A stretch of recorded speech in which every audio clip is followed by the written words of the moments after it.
London میں نواز شریف کی قیادت میں ہونے والے اہم اجلاس میں ملکی معیشت کو سنبھالنے کے لیے اہم فیصلوں پر اتفاق۔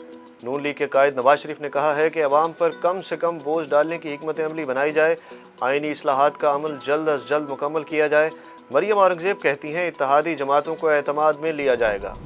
مسلم لیگ نون کے رہنما مرتضیٰ جاوید عباسی نے کہا ہے کہ یہ کہنا بے بنیاد ہوگا کہ پاکستان کی قسمت کے فیصلے لندن میں ہو رہے ہیں۔ حکومت کی اولین ترجیح انتخابی اصلاحات ہیں۔ انہوں نے کہا کہ حکمران طبقہ آئین کی پاسداری نہیں کرے گا تو عوام کو کیسے کہہ سکتے ہیں کہ آئین کی پاسداری کریں۔ شکر گڑھ میں گھر میں ڈکیتی کرنے والوں سے بدلہ لینے کے لیے ایک شخص نے مبینہ طور پر ڈاکوؤں کی ایک گینگ کے 6 افراد کو ساتھیوں کے ساتھ مل کر قتل کر دیا۔ پولیس کے مطابق ملزمان نے 1.5 ماہ قبل اسامہ کے گھر 50 لاکھ کی ڈکیتی کی تھی۔ پی ٹی آئی کا منحرف اراکین سے متعلق الیکشن کمیشن کا فیصلہ چیلنج کرنے کا اعلان۔ الیکشن کمیشن نے گزشتہ روز پاکستان تحریک انصاف کے 20 منحرف ارکان قومی اسمبلی سے متعلق ریفرنس خارج کر دیا تھا۔ پاکستان تحریک انصاف کی جانب سے آزادی مارچ کا نیا لوگو جاری۔ مائکرو بلاگنگ سائٹ ٹویٹر پر chairman P T I Imran Khan نے نئے لوگو کی تصویر شیئر کی۔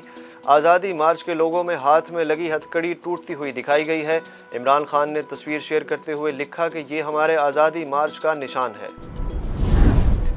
برطانیہ کا 1 جون سے سعودی شہریوں کے لیے ای ویزا جاری کرنے کا اعلان۔ سعودی عرب میں برطانوی سفیر نیل کرامپٹن نے گزشتہ روز ای ویزا جاری کرنے کا اعلان کیا۔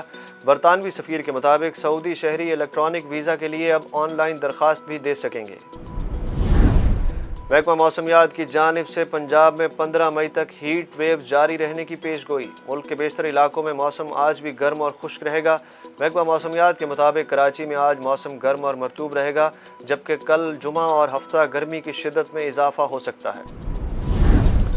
ملک میں گرمی کی شدت میں اضافے کے ساتھ ہی طویل لوڈ شیڈنگ کا سلسلہ جاری۔ کراچی کے مختلف علاقوں میں لوڈ شیڈنگ کا دورانیہ 6 سے 12 گھنٹے تک پہنچ گیا۔